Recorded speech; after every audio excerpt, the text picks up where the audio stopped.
So you're telling me Okay, whoa. these movies are in the Olympics, right? These movies are in the Olympics against many other movies. Plenty other movies in the Olympics. Everyone is doing gymnastics. On the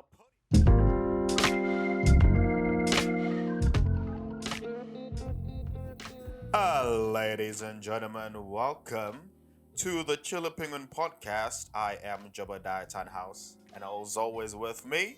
Hello. You speaking to Paisan the 7th here? What's up, Stilo people? Bremen, Chanel Coast. I'm sorry. What do we got today? What are we watching today? Today, I don't know why I'm singing big right now. Today, we are talking about possibly one of the greatest crime gangster movies of all time. I am, of course. Before you say the name, it up as if people can't see the title. Dude, this man crucified me for you crucified me for having this movie a third in my top 3 list. It's not the third. It's what you wanted to put in second place that I will fight you for. And when the viewers hear this, I feel like they will agree. Okay, no, I have had some thoughts, so now it's probably like almost second. So but we'll get there at the end. I don't want to get infuriated before the episode starts. Breathe. Okay, it's okay. Listen, it's gonna be okay. But when the time comes, and then you tell people which movie you want to put in second place, there will be war. I am saying this in the calmest tone in the history known to mankind. I will fight you, and I will be victorious. Okay. Listen, it's okay. It's okay. People have different tastes. There's different tastes, and then there's madness. That's what it is. Anyway, so today we are talking about Heat. You wanna give us a famous line? There's so many famous lines. There's one famous line from the film. This was supposed to be like smooth. I was gonna say famous line, and then you're gonna come out with the line. No.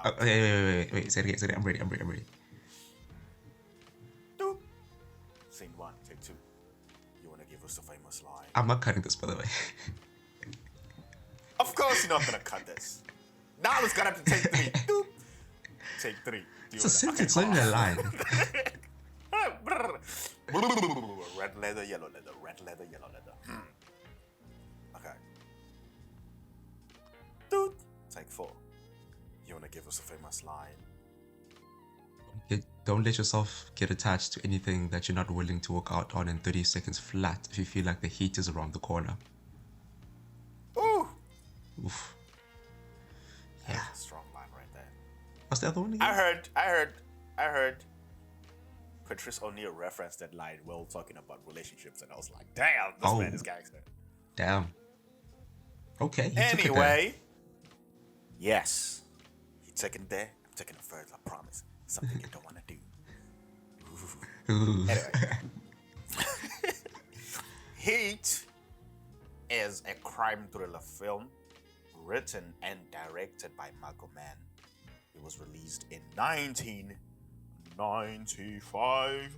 That was a good year for movies, actually. Sorry? That was a good year for movies. Ah, bruh, 95. The 90s. Yeah. The 90s. Yeah. Yes. Okay, no, but let's not praise it like too much. It also gave us some really crappy films. You know, every year there's that crappy film that comes, and we're not gonna talk about that. Yeah, we're just gonna pretend that just never happened, didn't exist. You know what? It's weird. Every decade has like that horrible movie that it's either like so bad that it becomes funny, or we just don't want to talk about it. Yes. The 90s for me, I feel like it's become the George Clooney Batman with the nipples and everything. The George Clooney Batman with the nipples. Bat nipples. Yeah. Yeah, we don't talk It's about not. bad nipples. We don't. It's yeah. Anyways, the film. Some movies go to the it's so funny, it's so good, it's so bad, it's funny category, Yeah. and some are just, hey, just don't bring We that up just yeah. Let's around just me. not talk about that one. Yes, but Heat is not one of those. But Not close. Heat is one of them ones. He's one. It literally is one of them ones. Heat is You one don't of want to them smoke with ones. them. It's one of them ones. No, tiptoeing through the slums, nigga. Ain't that one of that? People are gonna be like, you gotta listen to Cole now. Okay, we digressing. This this podcast is just movies mixed with ADHD, Yes, quite literally. Focus. and people are gonna be like, what are these guys talking about? Okay, focus. Hate. Yes, Potatoes. Yes. I was relaying the cast. Film is stacked. Yeah. Stacked. Al Pacino, who plays Vincent, the cop. Robert DeNiro, who plays Neil, gangster criminal. We have Val Kilmer, who plays Chris. We have John Voight in a very small but very good role. We have Tom Sizemore, one of my favorite characters in the film. And then we have Dane Venora, my favorite character in the film. We have young Natalie Portman, Natalie Holloway, Natalie Portman. We have a whole bunch of people, bruh. We have Dennis Haysbert in some of his young roles. We have William Fichtner. Bro, Whoa! it's like a Where we have stacked cast, Hank bro. Azaria. It's the big guns of the 90s. Yeah. Awesome cast. And thing is, like, Film. you know what's weird? Like, we know them now as like big names, right? But also, like back then, these are Yes. like really good actors. Not all of them get to have all the screen time, but like when they're there, they're there. Yeah. Yeah. And it was like, get in there, do your job the best way you can, and get out. There's no fluff. No fluff at all. And bro, like I wasn't that familiar with like Michael Mann stuff, but man, can he direct? Oh, Michael Mann had this year. He became one of my favorite directors. And I was This like, year? this man, yeah. What did he do this year? This year he did. No. I started liking him this year. Oh, That's okay. what I'll say. Okay, makes sense. But Yeah, yeah, I'm reading here that the man directed, wrote the thing. What else did he do? Michael Mann did The Insider, which is again fantastic. Mm-hmm. Michael Mann gave us Collateral. Oh, Michael Mann gave us his latest film was Ferrari. I haven't seen Ferrari by the way. Yeah. Did I see Ferrari? I didn't no. finish it. I remember. Oh, one of those. Yeah, but not in a bad way. I think something interrupted me, and I was like, I'm going to finish it, and I just never did. Fair. It's one of them. Michael Mann is he likes freaking long ass movies. Two, he slows down. Like his movies were like, I'm gonna take my time. I know what I'm doing, kid. Relax. That's Michael Mann. It's like, kid, I know what I'm doing. Yes.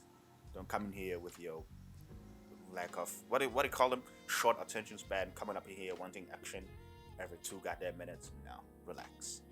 I don't think he'd do well with like the TikTok brain that's in this world. Oh no. Oh, Yeah. of course not. Because I mean, Heat is a 2-hour, 50-minute film, but you don't feel it at Yes. all. You don't feel it at all. Like you're engaged. Man has your attention span like by the throat. He's got you hooked. He's got you hooked, and he knows that you will not want to go anywhere. Yeah.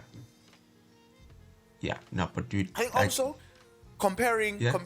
you haven't seen The Insider, so I'm not gonna spoil it, but I'll say an element of Okay. in good movies, in case in this movie, Heat he sprinkles. You know how some movies you want to see how the story will end because you Yeah. genuinely don't know. Yeah. And there's some movies where they tell you, Guti, this might happen at the end, or this will happen at the end, or there are two theories. Because in this film, there's actually two theories: he gets caught, or he gets away. Yeah. And so we want to know which one of those. It's not like we are wondering what will happen. So Michael Mann's stories have that element of, there's a predetermined outcome, and then we're watching because we genuinely want to know, what he has promised. And he gives us a promise like, either of these two can happen. And in The Insider, there is that element as well where it's like, it's either this will happen or this will happen. Stay tuned to find out. Okay. Like, damn. So you got something to look forward to. I like that. Yes. I want to know, have you ever seen... I don't know why I'm singing that song. We haven't even given the people... Okay, I gotta read the short synopsis. That's the thing about nice movies. They have like small taglines and then we keep it moving. Yeah, and it's like to the point, and it also like it doesn't reveal too much. Yes. But read the thing. According to IMDb, Heat, a group of high-end professional thieves start to feel the heat from the LAPD when they unknowingly leave a verbal clue at their latest heist. Dum, dum, dum. By the way, if you're listening to this episode, we will talk about the movie and there will be spoilers. We're not gonna, I don't know, I feel like we shouldn't say that because the episode is like 40 minutes long. We're not gonna be ducking information for 40 minutes. Like, it's not a review. We're just talking about the film because it was a good film. Yes, it was a really good film. I want to ask. Unknowingly leave a verbal clue at that. What is this verbal clue? What is that? Verbal clue? Was it the TV dude? Was it the who? The TV dude? That guy that said he heard everything. Because he said he heard everything, but he didn't see anything. Actually, yeah, that's what it is. Because he heard someone say slick, and then that's what actually, it is a verbal clue. Because he didn't see him, but he heard the word slick, and that's how the detective later on connected slick to the guy, and then that's how he started dating them. Yeah, that makes sense now. The worst part is Slick wasn't if we worked with them no more. Yes. That sucks. Opening thoughts. What are your thoughts on Heat? Opening thoughts. Because I recently watched Heat, like 2 days ago. I was kind of pissed. I was kind of pissed at. I am pissed. Why are you pissed? I'm a therapist now. At Neil's character, bro. Like Neil? Yeah, his decision making at the end. Like I wanted him. Oh yeah. Obviously the choice he made is well within his character. It's like it makes sense for his character, but I wanted him to do better, man. Neil, learn, grow, become a better man, do the right thing. Well, I mean, going back to smoke the other person was a pretty grown-up thing. No, he was like leaning back to his old roots, his old habits.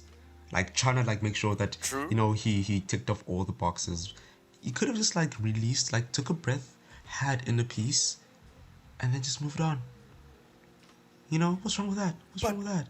What kind of peace would you have knowing that somebody disrespected you and they're still walking the streets? Oh, I fall asleep very well knowing that people disrespected me. Neil is not from freaking the suburbs of Don't dox me. No, the suburbs from freaking Hullabaloo, Niceland, where everyone greets their neighbors and they bring pumpkin pies and have neighborhood. No, Neil is from New York. Is it New York? The Bronx. I'm naming all the cities I know have gangsters from movies. Yeah, no, Neil. Boston. No, he's from the Bay Area. He said he's from the Bay Area, I think. Oh, the Bay Area. Yeah, but also he's been to jail, so like he knows not the type. There's a code. Yeah. He's not gonna that's just like, but bruh. And the great thing was, Michael Mann knew exactly what he was doing when, specifically in that scene, because we saw the road, we saw the path, we saw the way to freedom for Neo. Yeah. he lingered on that shot of them driving, and we were like, yes, Neil. Yeah, do it, Neil. Just do it. Neil, you are out. You've got this. You guys are Just good. Go. Just go. Just go. You have a hot babe next to you. This lady loves you. She's accepted everything. Bruh, she doesn't ask too many questions. Just do it, man. Just do it. Just go. What country did it say we're gonna go? What country? The Netherlands? No, they were gonna go to Australia, maybe? New Zealand? Australia. Yeah, I wanna say New Zealand, yeah. Yeah. The mountains. Yeah. And Neil's like, nah, I gotta do this one thing. And we're like, oh no. Oh no. My first thoughts on the film, it's so potent, like it's very mature. Yeah. I mean, Michael Mann is very mature, and everyone there is like pretty awesome. But the film feels very bold. Very bold. Yeah. I mean, obviously it has some funny moments, but it has that serious undertone. And I think for me, what made it awesome was that it didn't try to do unnecessary things that other, say, crime tropes would try to do. It was especially my favorite is Al Pacino's character, where they showed the relationship he has with Justine, and how that relationship was portrayed, how Justine's character was portrayed. Justine gave my favorite performance on the film. I love Justine's character, man. Yes. There was she DeNiro, acted. There was Pacino, there was Sizemore. Bruh. Status Cosmo, dude. And I just love Michael Mann's direction. As we were saying that. Yeah. He relaxes. He's like, I got this. You can feel a director's confidence, and it's like, man, you can just sit back and be in safe hands and just enjoy the ride. Be in safe hands. Nothing will go wrong. Yes. Bro. Sounding a little bit zesty right there. Safe hands, Daddy. The Daddy one. man. This nigga. This dude. The one word you use that I think really resonates with me, especially with this film, is bold. Because. Yeah. Okay. The cinematography and the color grading here is bold, and it's confidently bold. Like the lighting, some shots are just dark, like just dark, but not in the sense that you can't see anything. The only thing you see is like the faces of the characters speaking on like maybe one side of the screen, and the rest is like, it's just, you can't see anything else. Like the contrast is very high, and you just focusing on these two characters, and the director's like, no, you don't need to see anything else. This is all you need to see right now in this moment, and this is all I'm going to show you right now in this moment, and you just focus there. Like, and that also adds to the mood of the film. Yeah.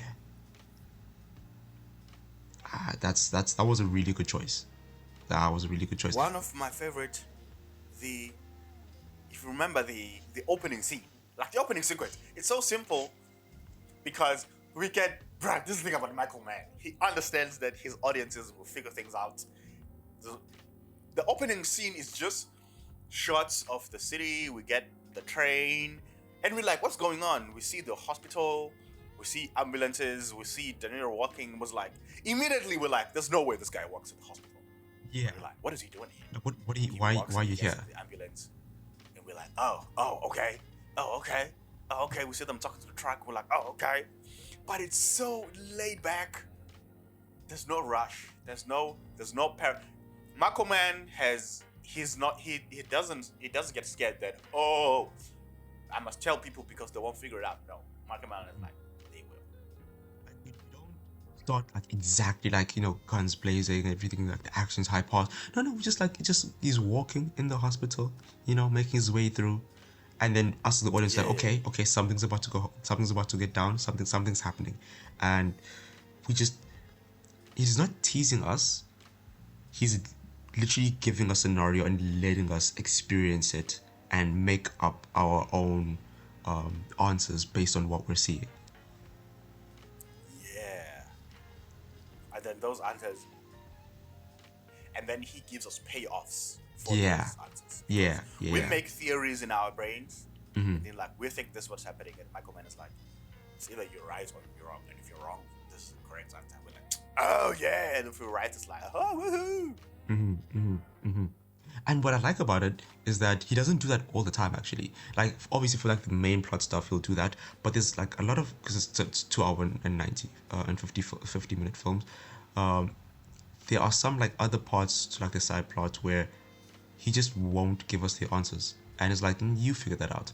Yes. You do the mental work. And I'm like, first of all, thank you for respecting me as an audience member. I appreciate that. But secondly, Yes. I want to know. Damn you, give me the Right. answers. Like there's that scene where the guy that ran away, I'll let you know his name. That ran He away. is played by, yes. Oh, Wayne the Grove. guy. Yes, Wengro. Yeah. Yeah. Where he's in the hotel with the lady, and then we're like, oh hey, he's gonna do something nasty to this girl. Yeah. And then the cut from him leaning closer to the bottle popping, oof, we're like, oh yeah, he popped that girl. Yeah, But the editing there is just giving us the information without telling us Yeah. he killed her. Yeah. Without telling or showing that he killed her. We only found out like much later how he did it, and like and that was just Yes. sick and messed up. But like the editing itself doesn't give us like that immediate boost of like serotonin. No, it's like you know what happened there. And then really I'm thinking to myself, wait, he did? He popped her? Damn. Bruh. Like all the subtle information that it gives us without telling us the things. Again, feeling very respected here. Feeling like a distinguished gentleman watching this film. Like I know things. Yes. I know You things know? here. You know? But Bro. it's the idea that your audience is involved in the film as well. They're not just sitting there taking the information. We are part of the story. It's almost Yeah. like we are also unknowingly creating the story as well. And so you want your audience to be like, bruh, there's a thing I saw that said one of the good tricks in writing is instead of most movies are gonna be like 2 + 2 is equal to 4. But in good writing, you don't give your audiences the answer. You give them 2 and then you give them 2 and you let them figure out the 4. Yeah, You give yeah. them 3, you give them 4, you let them figure out the 7. You give them 5 here, you give them 6 here, and then so you give them, but not the answer. And then the answer may come later or it might be hinted. But the thing is, the answer must be true throughout the For you to scenarios. continue. Otherwise, Yeah. the audience is yes. Otherwise, the audience will not trust you. So if you give the audience 2, and you give them 2, and then you come out and say the answer's 10, the audience is gonna be like, well, How do we get there? How do we get for there? bamboozling me? You know? Yeah. How do we get there? No, I don't trust you. You're not a reliable source, clearly. 'Cause you don't know Clearly. your mathematics. Get out of here. Bro, that reminds me of I recently watched the new Crow movie, and that's exactly what they did. Oh, The Crow, yeah. Yeah, that's exactly what they they did. do? They gave me 2, and then so actually what they did is they gave me 2 + 2. See, what happened was, They wanted me to believe that the answer was 15, and I'm like, nah, you gave me 2 + 2. The answer was 4 here, but the scenario was 15. I'm like, nah, I don't trust this. I don't trust this, bro. Because like a whole damn. I'm spoiling it for you, but I don't care. That film, I'll block when I watch it anyway. yeah, it hinges on like the love story. It literally like the emotional connection hinges on the love story. Yeah. And they expect us like Okay. to believe that these people have been like deeply in love when they just gave us like 5 minutes of them like a speed running through their relationship. And I'm like, if I'm the audience member was in this situation, I'm not gonna want to trade my soul for this person. I just met you. I don't know you like that. Damn. So they wanted us to believe that their love is so deep, but they didn't show us their love being that deep. they just met. Oh. Like, I'm They obviously just gave you. they just give us like hints. Like, I mean, sure, you'd be a little bit hurt that this person died, but then, bruh, you didn't give us enough for me to believe that you're gonna die for this person. Come on now, let's be real. Let's be real. So the math was not mathing. The math was not mathing. Yep. Good action sequences though, but like emotionally, like nah, 2 plus 2 ain't 12, man. So now, if 2 plus 2 is not 12, and you're giving me 12, whether the 12 is bedazzling with good cinematography and everything, it don't matter. It don't matter because at that point I was just watching the film because I'm like, okay, the action sequence is nice, but I'm not invested in this at all. I was not invested because he lied to me. You lied to me. But yeah, in this film they do not lie to you. No. Yeah, it's real, raw, and bold. Yeah, it's either the Michael Mann will give you 2 plus 2, but then he'll give you 4 when you don't expect it, or he'll give you 4 in a way that you don't expect, but it's still 4. I think what Michael Mann did. Don't get it twisted. It's still 4. Yeah, I think what Michael Mann did is like, he was like, you know what, you guys are smart. Let's take it up a notch. Let's do 39 plus 21 or something like that. Yeah. Yeah, like, you know, 2 plus 2. Let's do higher numbers. You know basic math. You know basic math. That's first grade. Yeah. And then he would. I mean, the movie is R-rated, so it's definitely not watched by first graders. But like, and he gives you, like, you do them, and then like, you as audience, you like think in your head, okay, and then he gives you the answer, and I'm like, but like, he doesn't give you the answer immediately. He lets you do the math, do the calculations, and then be like, okay. Yes. And then it's like, the next like sort of continuation of the story will be like, because that's the answer, this is what's going to happen, and only if the answer is correct does everything else make sense, and the answer is always correct. Because there's there's plenty of moments like that, but I'm thinking of the excuse me, please. Actually, I've never seen The Crow, but we're gonna use the analogy of The Crow. Yeah. Because you've seen The Crow. Okay, by the way, the first one is great. We're talking about the new one. Yes. Shout out to Brandon Lee. OG Crow. Yeah. Not this punk ass. Anyway, you're saying in The Crow that they're showing the audience bits of information. It was supposed to believe that these people have been together and they're so in love and that they'll die for each other. Now, let's come back to Heat, and we're looking at the 2 plus 2 analogy. In Heat, it's so good. It's so good. The scene where Neil, I bought Niels.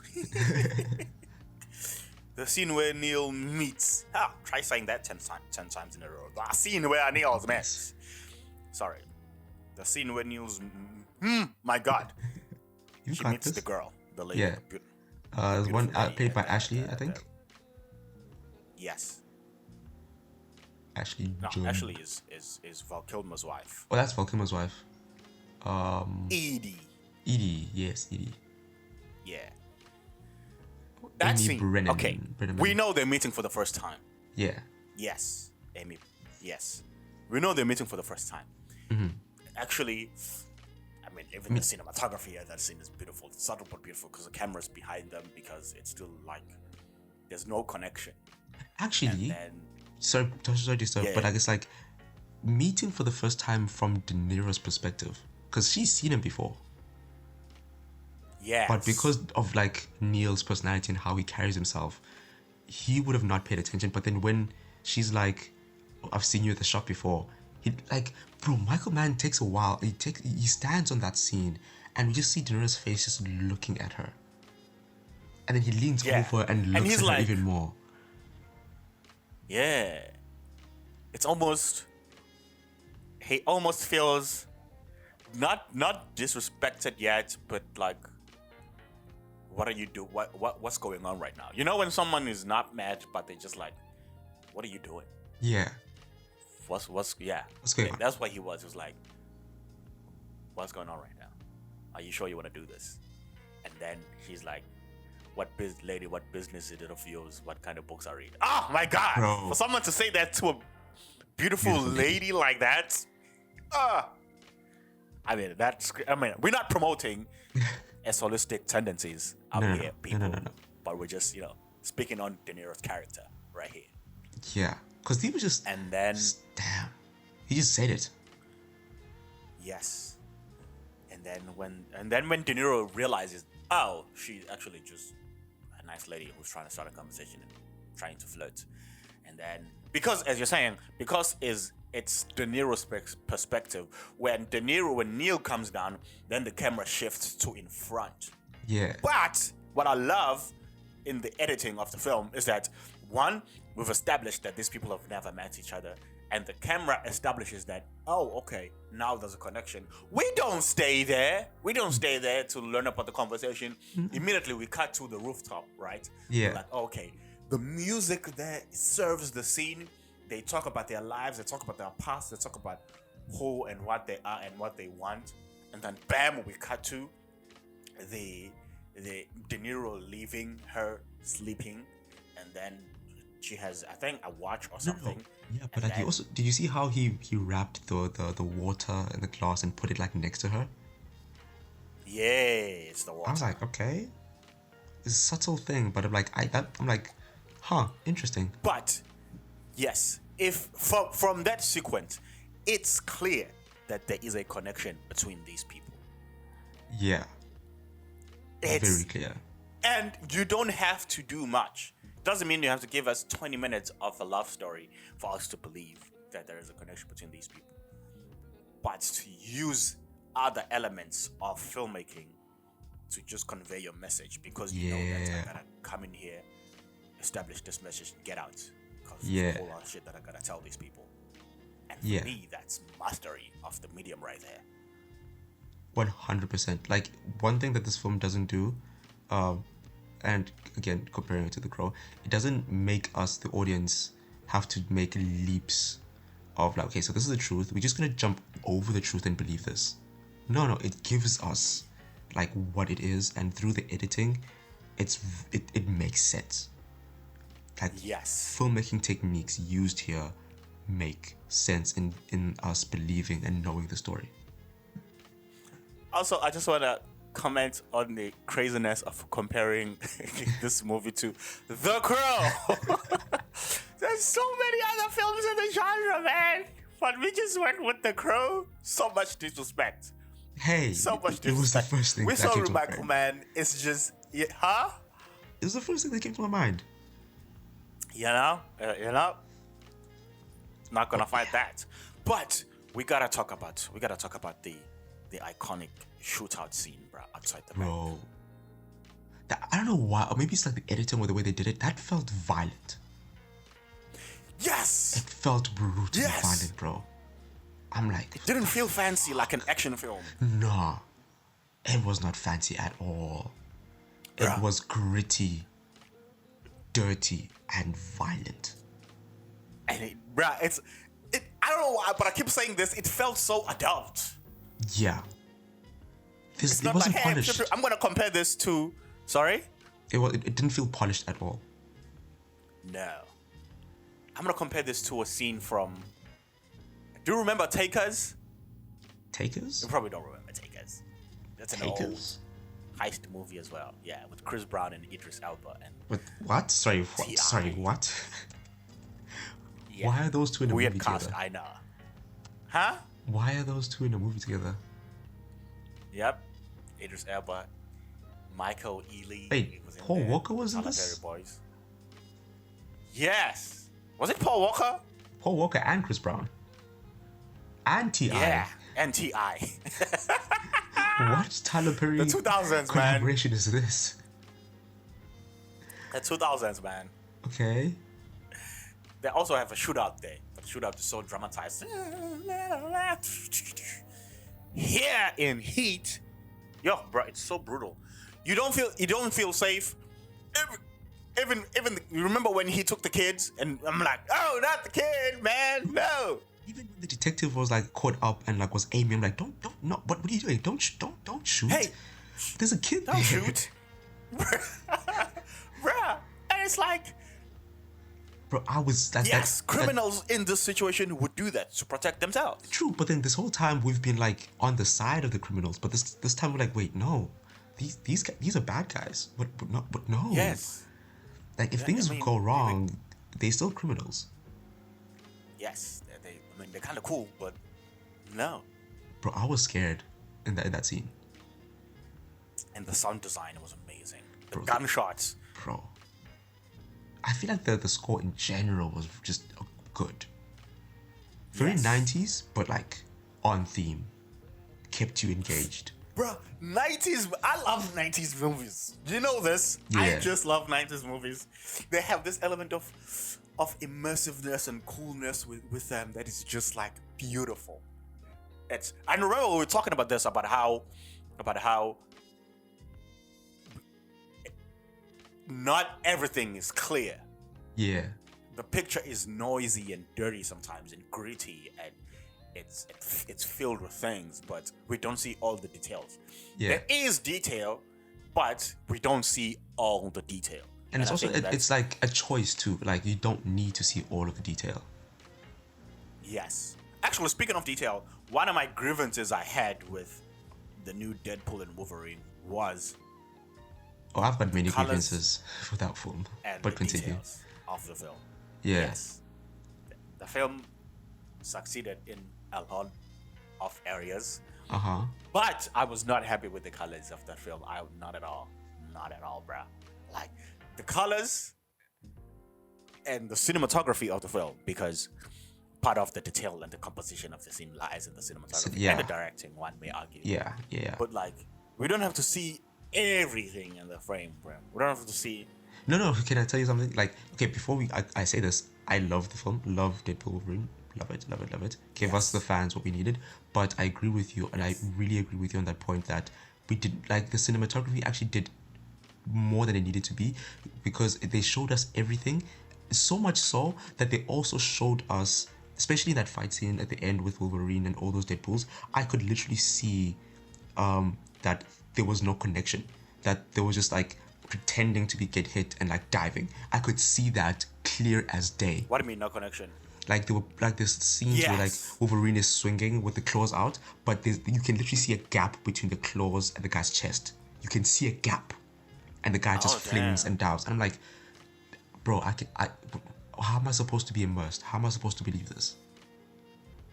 It just felt, they showed us too much, and then it ended up feeling fake, and it just ended up disappointing me.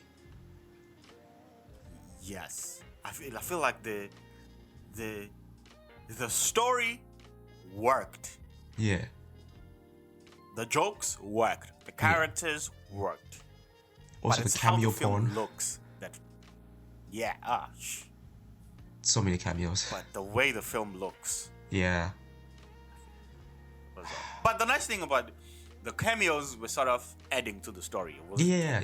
I think for me it's literally the cinematography. That's and the editing. That's my only grievance. Yes. Well, my main grievance. Like, and you don't notice this, but if you were to look right now, a picture of Deadpool from 2018 and look at a picture of Deadpool from 2020, stark difference. Yeah. Stark difference. Also, I saw a comparison. If you remember in Logan, when Wolverine was like in the forest, it was the end where he's running and chasing and like fighting all of these gun people. Compare that to the scene where it's him and all the Deadpools. So different, because that one scene is very dark and gritty, different. And there's like a purpose. Like Wolverine is like he's running whole ass and trying to save these kids. Here, even in the action sequence, it's like it just didn't feel. I wasn't hooked because I could see that there's no connection. Also, these guys are going to regenerate 2 seconds later. There wasn't. It felt. No offense, it felt pointless. Yes, it felt empty. And it felt empty, yeah. Yeah. It just, it did. Because even with the scene where Logan is fighting the other fake Logan Yeah. at night. It's Oh. outside. Oh, bro. It's that so scene. dark. That scene. Yeah, it's so dark, but in a beautiful way. Beautiful way. Intentional way, too. Yes, because it adds. Yeah. No. Listen. I also want us to like do a review on Logan later. So let's stop this right now. Like you know Logan. Logan If is I my were to favorite spoil film. the review, hundreds out of hundreds. Okay, go Bro. on. Like Logan is my favorite film. So I don't want us to like back to Heat. We'll talk about Logan some other time. But Yes. that gunfight scene, bro, very brutal. Very brutal. I was like scared. And it felt it's real. And I'm scared both for the citizens, I'm scared for the police, I'm scared for the criminals. I felt like you know how in some movies like we get the perspective of like the good guys, the perspective of the bad guys, and you follow one of them and you keep on their side. In that scene, as much as obviously we were in DeNiro's like the Neil's team and we want them to like maybe escape, I somehow also felt like a citizen in that town. And this is just happening around me. And I'm like, wait, no. There was a point where like you're seeing the bullet holes in the cars and you're like, oh, no, what if someone's in there? You just like, you're going to get some donuts at the mall, and then suddenly there's a violent ass gunfight and you try to save your life. Dude. And it just reminded you that this is a crime film. Yeah. To your point, in a David Fincher film, David Fincher usually says, I like a scene where both people are correct. Yeah. Because it raises the drama. Yeah. And it's kind of like in Heat, both sides. It's not one of those movies where we're rooting for this guy and we're like, I hope this guy doesn't win. But Michael Mann, he threads the line. Sometimes it's like the audience, okay, I want you guys to be a little bit with this guy, but here I want you to be a little bit with this guy, and here I want you to be with two of these guys against one guy, and here I want you to be against this guy. Because if you look at, for example, what is this movie? Endgame. We don't want Thanos to win. We understand why he wants to do it, but I mean, we don't want him to win. But here, DeNiro is the main character. We want him to succeed as a criminal. But then come Pacino, where we're like, he is a cop and he is right for stopping the crime. Yeah. We want him to win. And then we have, as you're saying, the citizens where we're like, hey, yo, we are the citizens. We want to get shot while buying coffee latte. You don't want to get shot, 3 o'clock in the morning. Bro, so it's like he gives us all these things. Death. Yeah. Bro, and it's also like very visible in that conversation that they had, because he tracks him down, stops him, and is like, you want to go grab a coffee? And it's like, these people are like clearly on opposite sides, but then they have that conversation, bro. Yes. And it's like they give their perspectives, and funny enough, like I couldn't say either of them are wrong in their perspective. Yeah. And it's like, you've got this cop, this criminal, and they're just having a conversation. Funny enough, I felt like they could have been friends. They could have been friends. They could have been, right? Those two, they could have been buddies. Yeah. Damn, bro, this film. Master. God made a masterpiece. Yeah. Just a last thing for me about this film. The women in this film, bro. Yeah. I mean, obviously, like Diane's character, probably the best performance. Yes. Like Justine Hanna, probably the best performance in the entire film, in my opinion. Yes. But also like the side story of the kid, Natalie Portman's character. Natalie Portman's character. Yeah, bro, like I think I mentioned this to you at some point, but like I felt like I wanted more from that. Not in a bad way, but it's like what Michael Mann does is like he gives us these scenarios, and he just leaves us guessing, and he wants us to make up our own mind about it, because this whole time she's wanting to like be with her father, because Pacino's character, he's the stepdad in this situation. Yeah. And we never meet the father, and I'm like, this scumbag, where the hell is he? Bruh, where is this piece of shit? Where does he live? Yeah, We want to Pacino shoot this man in the face, but Bro. it's like we don't get that payoff. yeah, but also like it's one of those things where her role serves a purpose, because it's like this whole time the dynamic between Pacino's character and Diane's character is always been like, okay, they married, sure, but then Diane feels like he's not present in the marriage. She feels as though he's walking around with death. That's all he's doing, that's all he's chasing, and he's not present in the marriage. And then there's the daughter who doesn't have a present father at all. Like she likes Pacino's character, likes him a lot, but also wants like her father. And I feel like in a way her character, her role served in showing Pacino that she chose him to be the father at the end, because she chose his place to be the place that she went to at the end. I'm not gonna say what she did, but she went there. If you guys are interested, watch the film to find out what she did. But like, and that's also something that like helped Pacino come back in a way. You know what I just realized? Yeah. While we were mentioning that scene, Yeah. it's insane because it's the parallels. Michael Mann, man. In the whole film, as you're saying, almost said Michael Pacino. The whole film, as you're saying, Pacino has this cloud of death and pain surrounding him that's making it hard for him to connect. Yeah. But throughout the film, all the terrible things he had seen them outside, but now they finally made their way in his life with his daughter. Yeah. And at the end, he's faced with the idea that it's almost like sad, because he realizes that I cannot escape this life. Yeah. Even if I try, I thought it was outside, but this thing of death follows me wherever I go. Yeah. He's married everywhere. to it, and it's in his life now with the stepdaughter, and it's kind of tragic in a way. It is. It really is tragic. Yeah, it's like And I think it's good. I think that the daughter payoff. survives, thank God. I think that payoff is more worth it than meeting the scumbag dad.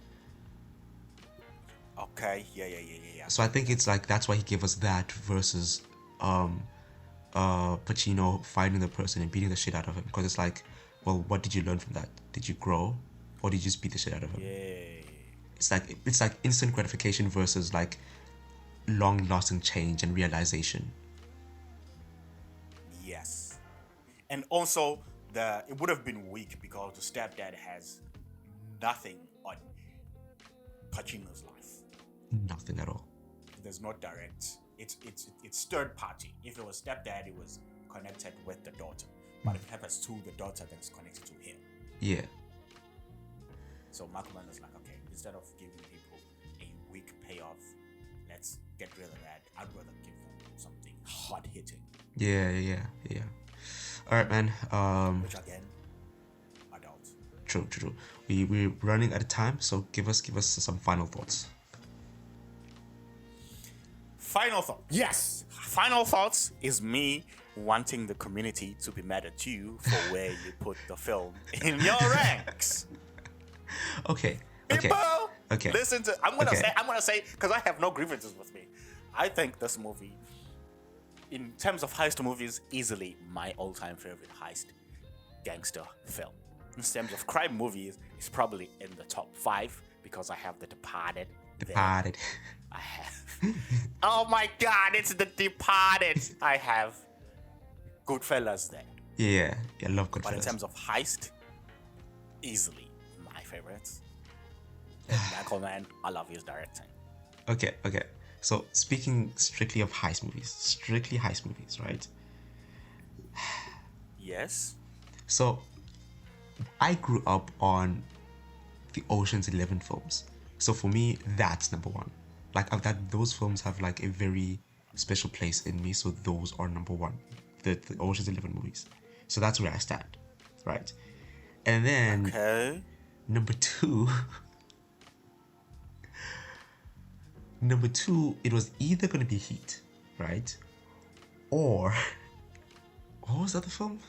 Now I'm forgetting the name. Don't ask me. Say with your chest, big chest, nigga. Don't ask me. The hell's this? What do you mean? Okay, fine. Okay. Also, because I watched it when I was a kid, I really like The Italian Job. Okay, there it is. I really like The Italian Job. And I just want people to understand this. According to Paisan, The Italian Job can be in the same rating as Heat by Michael Mann. Listen to The me. movie with the Mini Coopers. Listen to me. The whole goddamn time, Mini Coopers is cooking, Mini Coopers is rubbing the back, Mini Coopers is jumping through building. Listen to me. I don't know. Listen, it could be because, again, it's like a film from 2003. I haven't seen it since. So it could be like I'm going off of like this nostalgia bait. And I've seen the Heat like recently. So obviously like right now I can easily put it at 2. But then when I was doing the ranking, I was like, oh wait, I remember really liking The Italian Job. So that's where I was like, maybe I'll put The Italian Job second. But The only thing I'll say with The Italian Job is that it has Mark Wahlberg, who is also in The Departed. So that's the only 0.1 point I'm gonna give. By the way, The Italian Job, great film. F. Gary Gray, great director, straight out of Compton, we know. Yeah. Fantastic. But you're just not with it. Against Heat. Listen, I will concede and I'll put Heat at number 2. And the Italian Job at number 3. Yeah. So you're telling me? Okay, whoa. These movies are in the Olympics, right? These movies are in the Olympics against many other movies. Plenty other movies in the Olympics. Everyone is doing gymnastics. On the podium, we have number 1, which we might not reveal. At number, listen to this. At number 2, we have Heat. Yeah. And then on the right side, next to number 1, by the way, because number right 1 there, is the side, right number 2 is the side. We have the Mini Cooper adverts. Get the fuck out of here. No. People usually say everyone is entitled to their opinion. Maybe I'm not fighting you. I am fighting the opinion. Me and the opinion. We have beef. That's you all have I'm gonna beef. say. You just like, nah, you're wrong. You know. Also, like, if I see that opinion and it's on site. It's on site. There's no way. You know what? The Fair. Italian Job and Heat are in the same neighborhood. Okay, but can I tell you something though? I have another movie Okay. that I like, maybe even more than both, but definitely more than The Italian Job. Definitely more than The Italian Job. But I don't know if I don't know if it counts as a heist movie yet. Just have to like go back in my memory. Don't say Now You See Me. No, not Now You See Me. The Usual Suspects. Love that film. Oh, Flipping. I would put The Usual that film. way better than the Mini Cooper advert. Yeah. So the only reason why I don't have it here is because I'm not sure if it counts as a heist film. But if it does, over The Italian Job. Not even close. Okay. Not even close. In the crime category. Now You See Me. Yeah. Love Now You See Me. Not Now You See Me. Why am I confused? Love The Usual Why are we Suspects. talking about Now You See Me now? Because you I brought will it up. fight you now. You brought it up. Okay, fair. But yeah, so that's where Now I You See. stand. Not Now You See Me. The Usual Kaiser Soze. Yeah. I mean, it's iconic. Actually, let's watch that. Yes. At some point. Huh? Let's watch that at some point. Yeah. We'll definitely need to discuss The Usual Suspects at some point. Yeah. But okay. We haven't. Yeah. We don't watch a lot of. We haven't talked a lot on comedies because comedy is a weird genre to discuss. It is. But we'll figure it out. The one thing that I want to say besides the ranking, as my final thoughts, is even though it's a heist movie, there was a lot of emotional stakes in this film.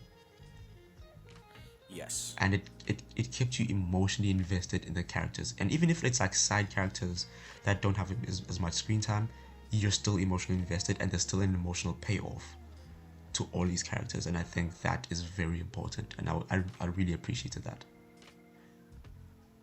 Yes, the film is both intense and emotional. Yep. So those are final thoughts. Also, don't kill me on my opinion. But yeah.